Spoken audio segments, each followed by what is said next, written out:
Hello everyone, I'm Zara Chaudhary. This video is going to be about one of the most prominent cultures and trends that we see in media, especially movies. From She's All That to The Breakfast Club, us movie lovers love a good makeover scene. The point in the movie in which the character who is always seen as uncool or nerdy takes his or her glasses off, straightens their hair and becomes this entirely new person just to fit in with their peers. Don't believe me? Take a look at this. I saw this in a movie versus this. Which one would you say is the nerdy one and which one would you say is the popular one? I know it's not a big change, but I'm pretty sure you'd say the one with the glasses and her hair tied up is the nerdy one and the one with the straight and perfect hair is the popular girl. Why is that? Well, what we grew up seeing, it's what we always saw, that the girl in the before picture had curly hair and the girl in the after picture had perfect straight hair. The best known examples and one of my personal favorite movies of this trope is The Princess Diaries, which stars Anne Hathaway and Julie Andrews, released in 2001. This story is about Mia Thermopolis, a 15-year-old girl whose deceased and distant father is the king of this fictional kingdom named Genovia. Her grandmother, Queen Clarice, breaks the news to her, which hurls Mia to a transition from awkward teen to a poised princess. This movie is unfortunately known to reinforce unrealistic standards of beauty and femininity into the minds of young girls by its infamous makeover scene. This can most definitely be interpreted as harmful to a young audience member's brain. In this scene, Clarice recruits a beautician named Paolo to make her granddaughter look more like a princess. When Paolo first notices Mia, he shrieks. She has big frizzy hair and thick eyebrows that are untouched by tweezers. Her awkward facial expressions demonstrate her reluctance to undergo any transformation at all. After dishing Mia some backhanded comments, Paolo agrees to make her look beautiful. When Paolo is finally ready to reveal his work to the queen, his two assistants stand in front of Mia with her before pictures that obscure her face. When they pull the photos back, a girl with shiny and straight hair with a face full of makeup is revealed. Mia smiles anxiously to seek the queen's approval. It is a widely known statistic that a girl's self-esteem plummets around the age of 12 or 13. And watching scenes, especially like Mia's makeover and her transformation, clearly explains why. Scenes like this, regardless of their intent, brand the before and after views of beauty and how a girl should look. Thus, movies like this reaffirms the concept and strict code of what is and is not beautiful in a girl's mind. For example, someone on the internet shared that her sister once said, "Well, you look like the girl from The Princess Diaries, but from before when she got the makeover." She was unable to remember the character's full name or the main plot of the movie, but she did remember the focal makeover of the movie. Based on the girl's understanding, equating someone with the before pictures of the girl would be a great insult. This is unfortunately the trap that everybody falls into. They believe that only the before pictures of Mia would be a great insult and only the after pictures of her would hold great value and are actually what the movie is about. Well, this is one of the famous examples of makeover cultures in movies. Another personal example that I can give you is of my own sister. She has naturally extremely curly hair and she grew up with the belief that only straight hair are considered beautiful. I watched her grow up and I remember she would always straighten her hair before going to school and go to the salon specifically before big events to get her hair set and everything. And growing up watching her like that really made me think about how the media that we watch influences us in a negative way. It plants the seed of what perfect beauty is considered and how we should look and everything. Not only it completely damaged her hair, it also extremely damaged her self-esteem, which now it took her almost 23 years to accept that she can go out with her natural hair without worrying about how she might not be looking the best.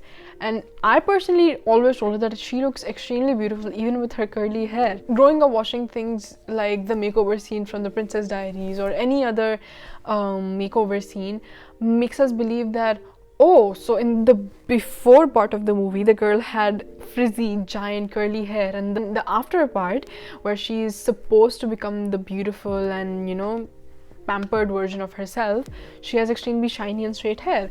So that means have me as a person who has curly or frizzy hair is, well, not groomed.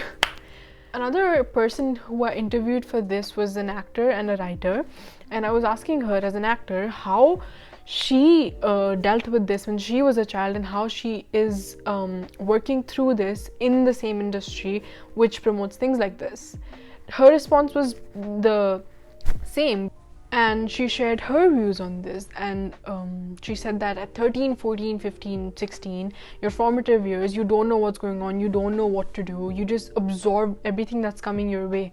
And she recalls the beauty standards that she was introduced to, that a girl, she needs to be thin, she needs to have long legs, she has to be waxed, she cannot have hair on her body, and she has to have these perfect eyebrows, she needs to be prim, proper, and whatnot. And she was sickened when she recalled these standards. She shared her personal view on this, that growing up she found straight hair extremely pretty, and she saw this movie once in which the actress had this perfect straight and shiny hair. How she remembered telling her mother about a hair straightener, and she would force her to take her to the beauty parlor to get her hair done. So it did negatively influence her, and she figured all this out, and she figured the toxicity in this trend and in this culture very later in life, when she was about 28 or 30, I guess.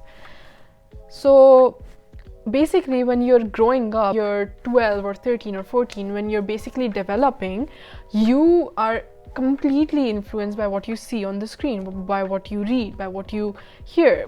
Basically, the media, it's completely influencing you, and you're adapting bits and pieces from it to add to your personality and your character. And you watch all of this, and then you start thinking that way, but by the time you come to a more sensible and mature age, which is the later 20s, I guess, it's too late, because that age group, that time has already passed by. My personal opinion, from what all I've observed over the years, from movies, from the people around me, from the people I interviewed, and people on the internet, all of this, the makeover cultures, the beauty standards, the unrealistic expectations set for how a girl should look, it extremely damages a person's self-esteem. More and more people are speaking about this and spreading awareness about this. A member from the famous musical band Little Mix took to her social media account about what she feels about this particular makeover scene through a meme. This meme cartoon was originally created by the author Cassandra Callan, who posted this on her Instagram with the caption 90s and 2000s movie makeovers in summary. The artist's fan base weighed in on the comment section and left comments like, "Only me with poofy curly hair and glasses wondering why they thought she wasn't pretty before. She looked fine before. Damn makeover montages." I'm with you on that one. I want a new makeover sequence where they just get better frames. Let's hope that we start getting glow-up scenes where they just build their inner confidence rather than straightening their hair and taking off their glasses.